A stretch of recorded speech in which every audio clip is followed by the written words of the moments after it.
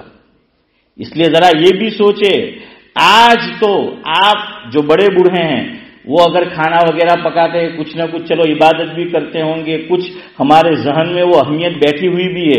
New generation کے دماغ میں سے یہی دیکھیں گے وہ بات بھی ختم ہو جائے گی. یہ بڑی راتوں میں عبادت کا اہتمام جو ہے وہ بھی ختم ہو جائے گا. اس لیے یاد رکھیو کہ عبادت کی رات میں عبادت کرنا ہے. اور شریعت نے یہ بھی یاد رکھو عبادت کی رات ہے, پوری رات جاگنا ضروری نہیں ہے. بلکہ علماء نے تو یہاں تک لکھا کہ حضرت نبی کریم صلی اللہ علیہ وسلم کی پوری حیات طیبہ اور سیرت طیبہ میں ایک واقعہ ایسا نہیں ملتا کہ حضور نے عشاء کے بعد سے لے کر فجر تک پوری رات عبادت کی. کچھ نہ کچھ حضور سوئے ہیں, حالانکہ وہ نہ سوتے تو کوئی بات نہیں تھی, لیکن یہ میرے اور آپ کے لیے ہے. کیونکہ آدمی پوری رات عبادت کرتا ہے, فجر میں فرض نماز میں ٹھس ہو جاتا ہے اور کبھی آنکھ جو ہے وہ لگ جاتی ہے. اس لیے کچھ نہ کچھ آرام جو ہے وہ کر لیا جائے. ہاں کچھ نہ کچھ جو ہے وہ آرام کر لیا جائے. اب اس رات کے اندر عبادت کیا کرنی ہے؟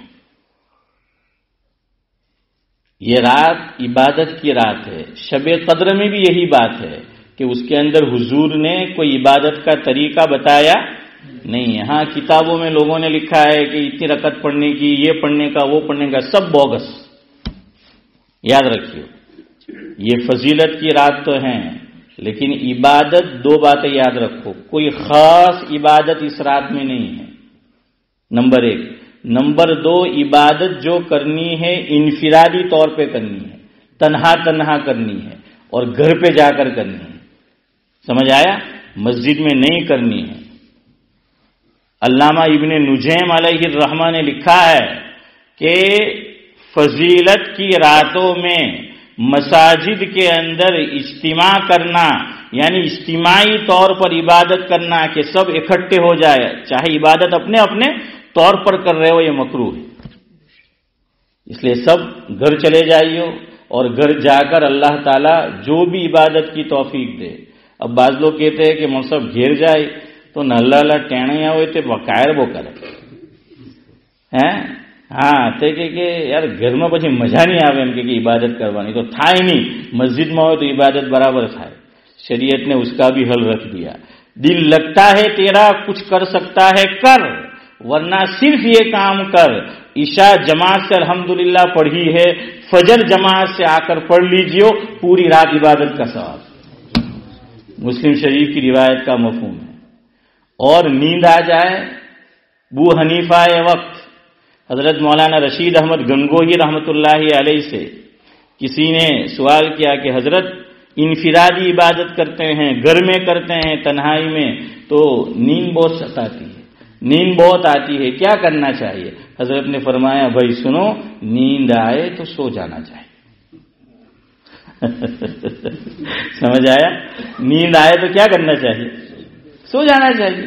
سو جاؤ اور صبح نماز پڑھنے کی نیت سے سو جاؤ, رات بھر عبادت میں شامل سو جاؤ, کوئی بات نہیں.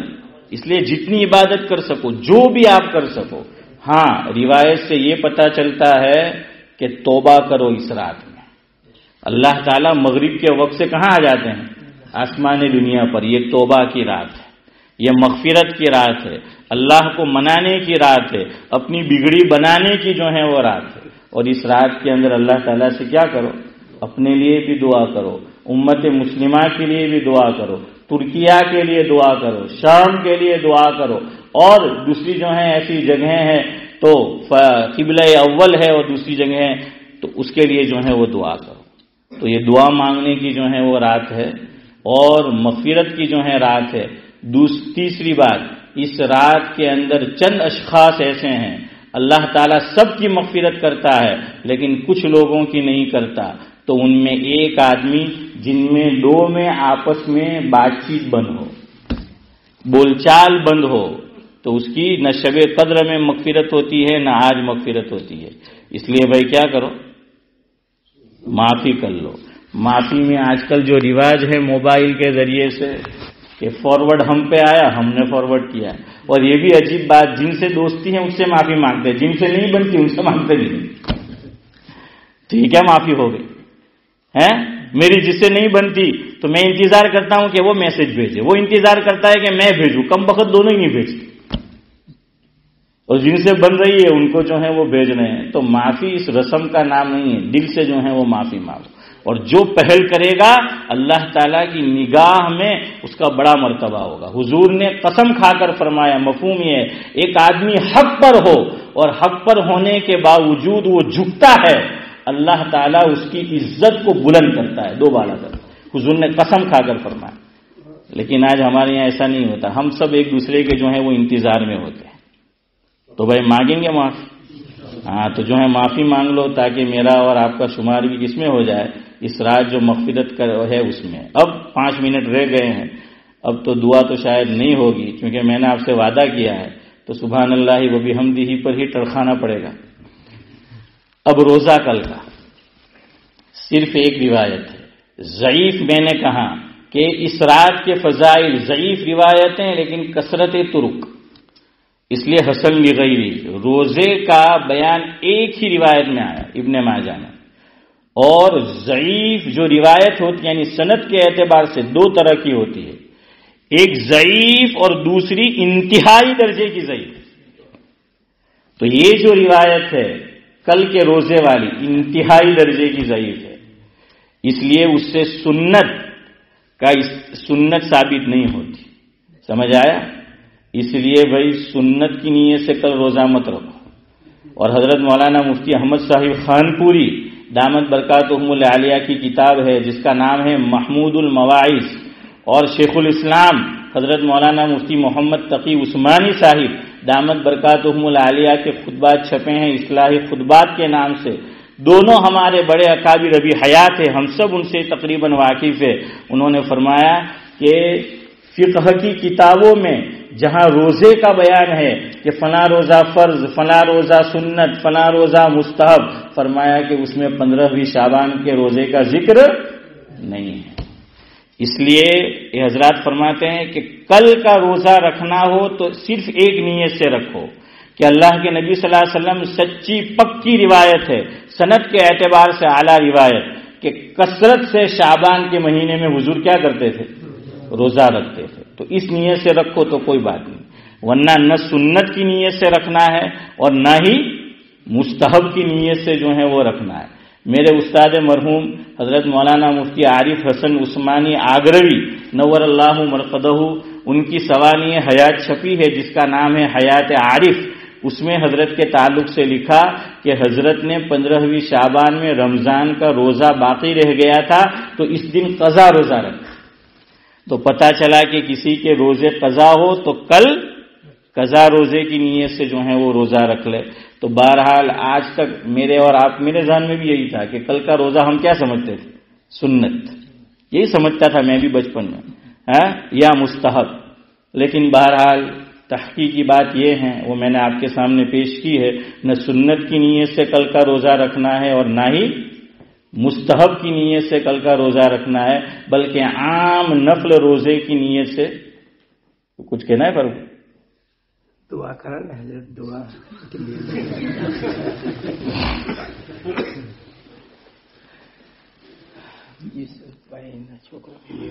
کون سا دعا اس کا الٹا کر دو، یا تو مجھے کھانا پڑے گا یا یہ کھا کے پڑے ہیں۔ تو بہرحال چلے کر لیتے ہیں، بڑی رات بھی ہے، کچھ عبادت بھی ہو جائے گی۔ بہرحال تو روزہ اس نیت سے رکھے۔ اب چونکہ یہ مجمع جمعہ میں بھی کم ہوتا ہے، تعلیم میں بھی کم ہوتا ہے، تو جلدی جلدی میں ایک دو باتیں عرض کر دوں۔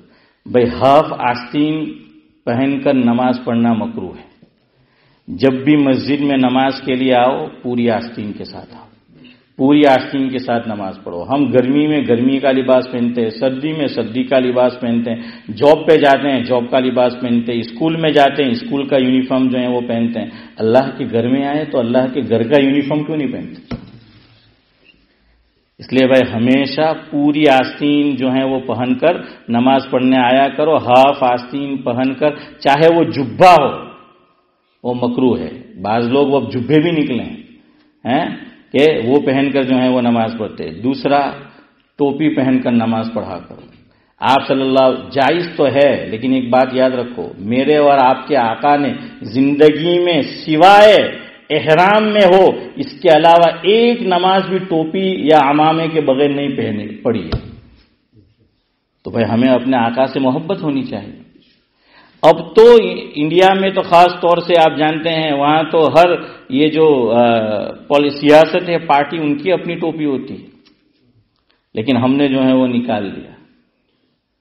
تو اس لیے ٹوپی پہن کر جو ہے نماز پڑھا کرو. تیسرا، ٹخنے ہمیشہ کھلے ہوئے ہو اور اس طرح جو ہے وہ نماز پڑھا کرو. اور یہ 24 گھنٹے اسی طرح رہنا ہے. اس رات میں بھی اس کی مغفرت نہیں ہوتی. بعض لوگ نماز سے پہلے اوپر کرتے ہیں اور مسجد میں ہی اللہ نے کہ تارو ثواب تارا پہنچ یہ تو یعنی ہم کہتے نہیں، لیکن یہی ہوا نا کہ ثواب کم آئے اور وہیں جو ہے وہ یہ کر کے چلے گئے. تو اس لیے بھائی ایک اس کا اہتمام کیا جائے. دوسرا، بعض لوگوں کو اذان پڑھنے کا شوق ہوتا ہے، اقامت پڑھنے کا ہونا بھی چاہیے، تو صحیح طریقہ بھی سیکھو. اقامت سارے کلمات ایک ایک سانس میں کہنے ہیں. اللہ اکبر اللہ اکبر اللہ اکبر اللہ اکبر ایک سانس میں. اشہد ان لا الہ الا اللہ اشہد ان لا الہ الا اللہ ایک سانس میں. اشہد ان محمد رسول اللہ اشہد ان محمد رسول اللہ ایک سانس میں. حی علی الصلاح حی علی الصلاح ایک سانس میں. حی علی الفلاح حی علی الفلاح ایک سانس میں. قد قامت الصلاح دو سانس میں کہنے. قد قامت الصلاح پھر رک جاؤ، نئے سانس میں قد قامت الصلاح. اللہ اکبر رک جاؤ، اس کے بعد لا الہ الا اللہ. اذان پڑھو، اس میں اخیر میں تھوڑا سا مد ہے. اخیری جملے میں بعض لوگ کھینچتے نہیں ہیں. لا الہ الا اللہ، تو اذان پڑھتے ہیں تو لا الہ الا اللہ کرتے ہیں. لا الہ پہ کیا ہے؟ مد ہے، تو تھوڑا سا کھینچا کرو. دوسرا، بعض لوگ اذان میں اتنا کھینچتے ہیں جتنا ان کا سانس چلتا ہے. حی علی الصلاۃ.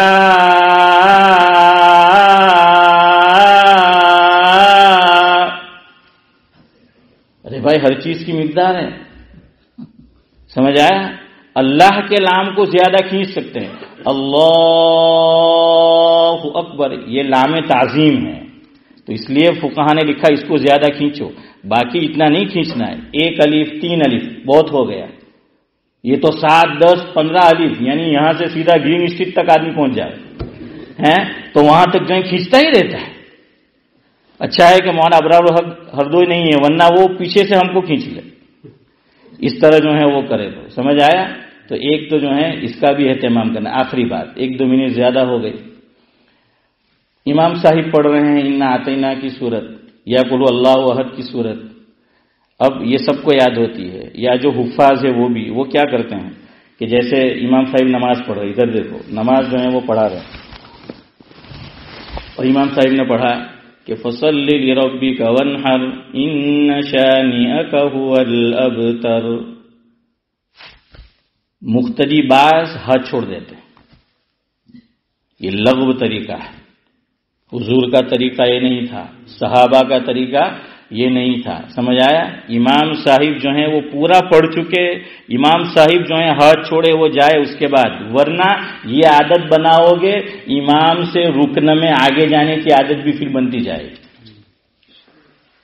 آپ علماء کو نہیں دیکھتے، یعنی جو ہے تو کیا وہ ایسا کرتے ان کو نہیں معلوم ہوتا ہے؟ نہیں، لیکن یہ بعض لوگوں کو عادت ہو گئی کہ وہ جو ہیں چھوڑ دیتے ہیں. تو یہ کیا ہے؟ لغو حرکت ہے. اللہ تعالیٰ میری اور آپ کی حفاظت فرمائے. ہاں ایک بات اور یاد آئی، اذان ہماری مسجد میں پڑھی جاتی ہے. بعض لوگ کہتے ہیں کہ مولوی صاحب گھر میں اذان آوے تو بہت شور تھت ہوئی. تو بھائی آپ بات چیت کر رہے ہو ٹھیک ہے، بیٹھے ہو یہ ہو تو، لیکن کم از کم اذان کا احترام کرو. اذان کا جو ہے وہ جواب دو. اذان کے جواب کی اور دعا کی فضیلت یہ ہے کہ جو مسلمان اذان کا جواب دے گا زندگی بھر، اس کے بعد جو درود شریف ہے دعا پڑھنی ہے، علماء نے فرمایا انشاءاللہ وہ شرک کی موت نہیں مرے گا. یہ حدیث کا مفہوم سنا رہا ہوں. چونکہ حضور نے فرمایا کہ جو یہ کام کرے گا کہ اذان کا جواب دے، پھر مجھ پہ درود پڑھے، پھر دعائے وسیلہ پڑھے، فرمایا حلت لہو شفاعتی یوم القیامہ او کما قال علیہ الصلوۃ والسلام، کہ اسے میری شفاعت جو ہے کا وہ حقدار ہوگا۔ اب آپ بتائیے غیر مسلم حضرت کی شفاعت کا حقدار ہوگا؟ نہیں، مسلمان ہوں گے۔ پتہ چلا کہ جو احترام کرے گا اذان کا، 4 کام کرنے، اذان کے وقت خاموش رہو، جواب دو، پھر درود شریف جو ہے وہ پڑھو، اس کے بعد کیا کر لو، دعائے وسیلہ پڑھو، اور چوتھی دعا اگر یاد ہو تو وہ بھی حدیث میں آئی ہے، اشہد ان لا الہ الا اللہ وحدہ لا شریک لہ واشہد ان محمدا عبدہ ورسولہ رضیت باللہ ربا وبالاسلام دینا وبمحمد رسولا و نبیہ، یا کچھ ادھر ادھر جو ہیں الگ الگ طرح سے، یہ 2 طرح سے دعا آئی ہے، تو یہ بھی پڑھ لو، انشاءاللہ ہمیں حسن خاتمہ کی دولت نصیب ہو۔ جو کچھ کہا سنا گیا اللہ تعالیٰ سب سے پہلے مجھے عمل کی توفیق دے، اور اس کے بعد ہم تمام کو عمل کی توفیق دے۔ بھائی عمل کریں گے نا؟ ہم سب عمل کرنے کے لیے بیٹھے ہیں، میں سب سے زیادہ محتاج ہوں۔ چلے مختصر طور پہ دعا کر لیں۔ بسم اللہ الرحمن الرحیم، الحمد للہ رب العالمین، اہدنا الصراط المستقیم، صراط الذین انعمت علیہم من النبیین والصدیقین والشہداء والصالحین وحسن اولئک رفیقا، اللہم صلی علی محمد افضل صلواتک یا ارحم الراحمین یا اکرم الاکرمین۔ ہم تمام کے گناہوں کو معاف فرما یا اللہ، تمام کی سیئات کو حسنات سے مبدل فرما یا اللہ، پوری زندگی نیکی کے کاموں سے محروم نہ فرما یا اللہ، ایمان عافیت اور نیک اعمال کے ساتھ ہم تمام کی عمر میں برکت نصیب فرما یا اللہ، ہم تمام کی عمر میں یا اللہ برکت نصیب فرما یا اللہ، ہماری عمر میں بھی برکت نصیب فرما، جن کے والدین حیات ہیں یا اللہ عافیت کے ساتھ یا اللہ ان کی عمر میں بھی برکت نصیب فرما یا اللہ، ہماری اولاد کی عمر میں برکت نصیب فرما یا اللہ، گھر والی کی عمر میں یا اللہ برکت نصیب فرما یا اللہ، تمام مسلمان جہاں کہیں آباد ہیں یا اللہ، ایمان نیک اعمال اور عافیت کے ساتھ یا اللہ ان کی عمر میں برکت نصیب فرما یا اللہ، نیکی کے کاموں سے زندگی بھر یا اللہ محروم نہ فرما یا اللہ، تمام اہل ایمان کی جان و مال، عزت و آبرو اور سب سے بڑھ کر ان کے ایمان کی یا اللہ حفاظت فرما یا اللہ، حرمین شریفین کی حفاظت فرما، قبلہ اول کی حفاظت فرما یا اللہ، اس کے محافظین کی یا اللہ حفاظت فرما یا اللہ، ترکیہ کے اندر یا اللہ جو زلزلہ آیا اس کے اندر جو بھی یا اللہ مالی نقصان ہوا ہے یا اللہ، غیب سے یا اللہ تو ان کی کفالت فرما یا اللہ، غیب سے اس کا انتظام یا اللہ فرما یا اللہ، جن کے گھر یا اللہ سر سے یا اللہ سایہ یا اللہ سایہ جا چکا ہے یا اللہ، چھت نہیں رہی یا اللہ، ان کے لیے مکانات کا یا اللہ انتظام فرما یا اللہ، جو بے گھر ہو گئے ہیں یا اللہ انہیں گھر نصیب فرما یا اللہ، جو جاب لیس ہو گئے ہیں یا اللہ انہیں جاب نصیب فرما یا اللہ، تمام کو یا اللہ رزق حلال وسعت کے ساتھ یا اللہ نصیب فرما یا اللہ، جو اس زلزلے کے اندر یا اللہ تیرے پاس پہنچ چکے، تیرے دربار میں حاضری دے چکے ہیں یا اللہ، شہادت اخروی کا ان کے حق میں فیصلہ فرما یا اللہ، ان کے درجات کو یا اللہ بلند فرما یا اللہ، جو زخمی ہیں ہسپتال میں زیر علاج ہو رہا ہے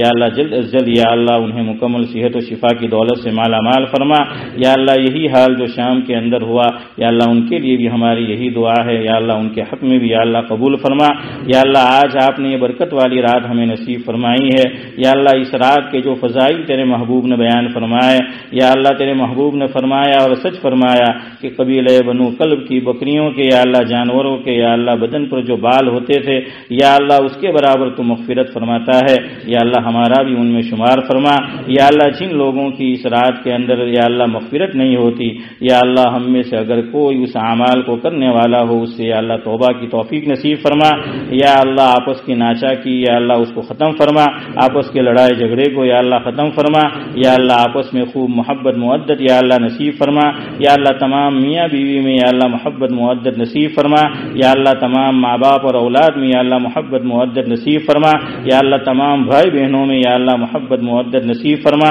یا اللہ، ہر گھر میں محبت اور محبت نصیب فرما یا اللہ، ہر خاندان کے اندر آپس میں خوب محبت یا اللہ نصیب فرما یا اللہ، تمام کو ایک دوسرے کے حقوق ادا کرنے کی، جان کر پہچان کر ادا کرنے کی یا اللہ توفیق نصیب فرما یا اللہ، اس رات کے اندر آپ کے برگزیدہ بندوں نے جو کچھ اپنے لیے مانگا یا اللہ، ہم بھی یا اللہ آپ سے طلب کرتے ہیں، آپ سے سوال کرتے ہیں، ہمیں نصیب فرما یا اللہ، ان بڑی راتوں میں یا اللہ اب بھی آپ کے برگزیدہ بندے جو کچھ یا اللہ آپ سے مانگیں گے یا اللہ، اس میں ہمارا بھی حصہ یا اللہ شامل فرما یا اللہ، اس کے بعد جو مبارک مہینہ رمضان المبارک آ رہا ہے یا اللہ عافیت کے ساتھ اس سے ملاقات نصیب فرما، یا اللہ اس کی جیسی قدر کرنی چاہیے یا اللہ اس کے بعد ہمیں قدر کرنے کی یا اللہ توفیق نصیب فرما، یا اللہ جہاں کہیں جو بھی یا اللہ جس بیماری میں مبتلا ہو یا اللہ ان کو جلد از جلد یا اللہ مکمل صحت و شفا یا اللہ نصیب فرما، یا اللہ جن بیماروں کے لیے ڈاکٹر نے یا اللہ علاج تشخیص کیا ہے یا اللہ اس علاج کو ان کے حق میں صحت اور شفا کا ذریعہ بنا،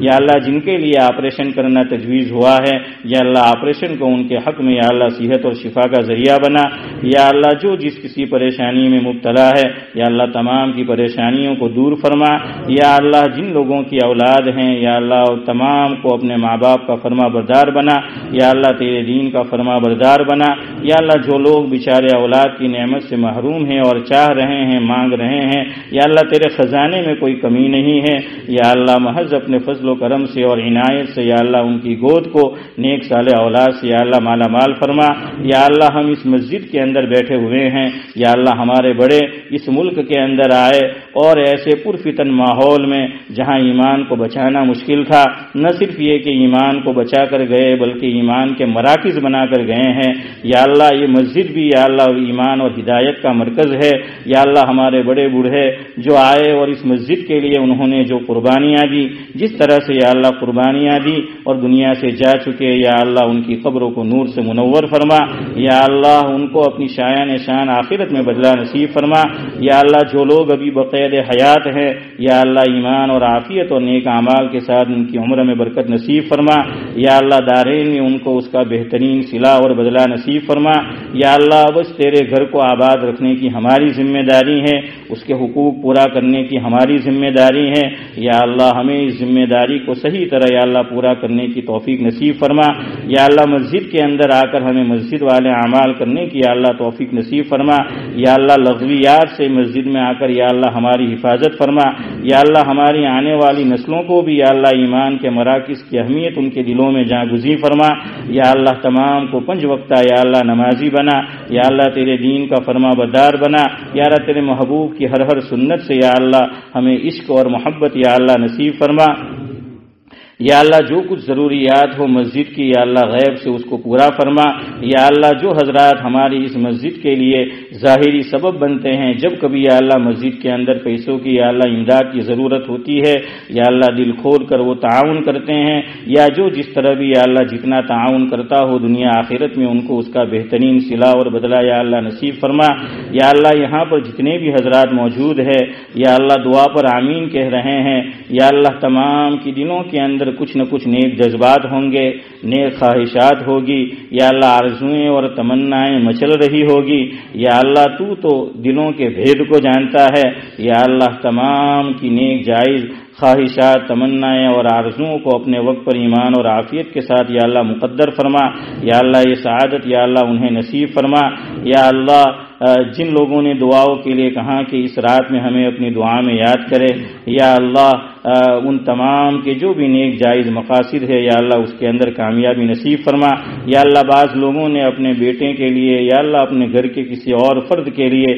یا اللہ بیمار چل رہے ہیں یا اللہ دعا کے لیے کہا ہے، یا اللہ تمام کی یا اللہ نیک جائز مرادوں کو پورا فرما، تمام بیماروں کو صحت و شفا کی دولت سے یا اللہ مالا مال فرما، یا اللہ ہم اب تک الحمدللہ یا اللہ آپ کے فضل و کرم سے ایمان کے ساتھ موجود ہے، پوری زندگی ہمیں اپنے ایمان کو بچانے کی توفیق نصیب فرما، یا اللہ ہمارے آنے والی نسلوں کے ایمان کی بھی حفاظت فرما، یا اللہ ہمیں مسجد کے اندر یا اور طرح سے جو بھی ذرائع ہیں کہ ہم اپنے آنے والی نسل کے ایمان کی حفاظت کرے، ظاہری طور پر یا اللہ جو بھی اسباب اختیار کرنے چاہیے یا اللہ اس کی طرف ذہنوں کو منتقل فرما، یا اللہ تمام اسباب کو یا اللہ آسانی کے ساتھ اور عافیت کے ساتھ یا اللہ مہیا فرما، یا اللہ ہماری اس مسجد کے اندر دعوت و تبلیغ کا جو کام ہو رہا ہے یا اللہ ہوتا ہے یا اللہ تمام کام کرنے والوں کو قبول فرما، یا اللہ ان کی محنتوں کو قبول فرما، یا اللہ ان کے خاندان میں اس نیک عمل کو یا اللہ جاری و ساری فرما، یا اللہ پورے عالم کے اندر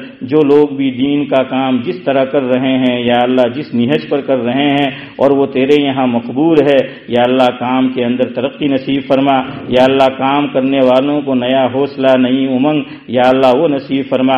یا اللہ تمام عالم میں جتنے بھی یا اللہ مراکز ہے، جماعت ہے، جمعیت ہے، دارالعلوم ہے، مکاتب دینیہ ہے، یا اللہ اسلامی اسکولیں ہیں، یا اللہ جو بھی یا اللہ مسلمانوں نے بنائے ہیں، یا اللہ تمام مراکز کی یا اللہ حفاظت فرما۔ یا اللہ ان کے قبرستان کی یا اللہ حفاظت فرما۔ یا اللہ دنیا میں جہاں کہیں جو مظلوم ہے یا اللہ ظالمین کے یا اللہ پنجے سے اور شکنجے سے یا اللہ ان کو آزاد فرما۔ یا اللہ مظلومین کی بھرپور یا اللہ مدد فرما۔ ظالمین کے حق میں یا اللہ ہدایت ہے تو جلدی سے یا اللہ مقدر فرما۔ یا اللہ جہاں کہیں جو بھی یا اللہ ظلم میں پیس رہا ہو یا اللہ اس کی بھرپور مدد فرما۔ یا اللہ جہاں کہیں ہمیں یا اللہ حق کی آواز اٹھانی چاہیے یا اللہ ہمیں اٹھانے کی یا اللہ توفیق نصیب فرما۔ یا اللہ ہم نے جو کچھ مانگا وہ یا اللہ نصیب فرما۔ یا اللہ جو کچھ مانگنے سے رہ گیا ہمارے حق میں یا اللہ بہتر ہو، امت کے حق میں بہتر ہو یا اللہ نصیب فرما۔ یا اللہ اس ملک کو یا اللہ امن چین شانتی کا یا اللہ گہوارہ بنا۔ یا اللہ سکون کے ساتھ ہمیں یہاں یا اللہ رہنے کی یا اللہ اسباب یا اللہ مہیا فرما۔ یا اللہ یہاں پر بھی ہدایت کی ہوا کو یا اللہ تو عام اور تام فرما۔ یا اللہ جو یہاں کے اصل باشندے ہیں تو نے ان کو بڑی خوبیاں دے رکھی ہے، یا اللہ تو ان کو ایمان کی دولت سے بھی یا اللہ مالا مال فرما۔ یا اللہ ہمارے اعمال کو دیکھ کر یا اللہ تیرے دین کے اندر تو یا اللہ کوئی ایسی بات نہیں ہے جو رکاوٹ بن سکے، لیکن ہمارے اعمال یا اللہ رکاوٹ بن رہے ہیں۔ یا اللہ یا اللہ یا اللہ ہماری حفاظت فرما، کہیں تو ہماری اس پر پکڑ نہ فرما لے کہ تمہارے اعمال کو دیکھ کر وہ ایمان کی دولت سے محروم رہ گئے۔ یا اللہ ایسی بات سے ایسے کام سے یا اللہ ہماری حفاظت فرما۔ یا اللہ جن لوگوں نے ہمیں سہارا دیا ہے یا اللہ رہنے کو ٹھکانہ دیا ہے یا اللہ دنیاوی طور پر بھی تو انہوں آباد فرما، بلکہ دعا یہ ہے کہ دارین میں ان کو اس کا یا اللہ بہترین صلہ اور بدلہ یا اللہ نصیب فرما۔ یا اللہ ہماری دعا کو محض اپنے فضل و کرم حضرت نبی کریم صلی اللہ علیہ وسلم کے طفیل قبول و منظور فرما۔ یا اللہ ہمارے جتنے بھی اکابر یا اللہ عالم میں موجود ہے یا اللہ تمام کے سائے کو ہم پر تعدیر یا اللہ قائم دائم فرما۔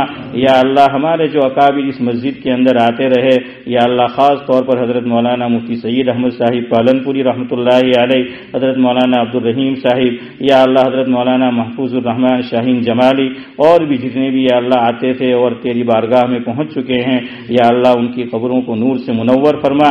یا اللہ ہم نے ان سے بہت دین یا اللہ سیکھا ہے، یا اللہ تو ان کو اپنی شان یا اللہ اس کا بدلہ نصیب فرما۔ ہماری دعا کو محض اپنے فضل و کرم حضرت نبی کریم صلی اللہ علیہ وسلم کے طفیل قبول و منظور فرما۔ اللہم صلی علی محمد وعلی آل محمد وبارک وسلم۔ اللہم انا نسألک من خیر ما سألک منہ نبیک وحبیبک محمد صلی اللہ علیہ وسلم، ونعوذ بک من شر ما استعاذک منہ نبیک وحبیبک محمد صلی اللہ علیہ وسلم۔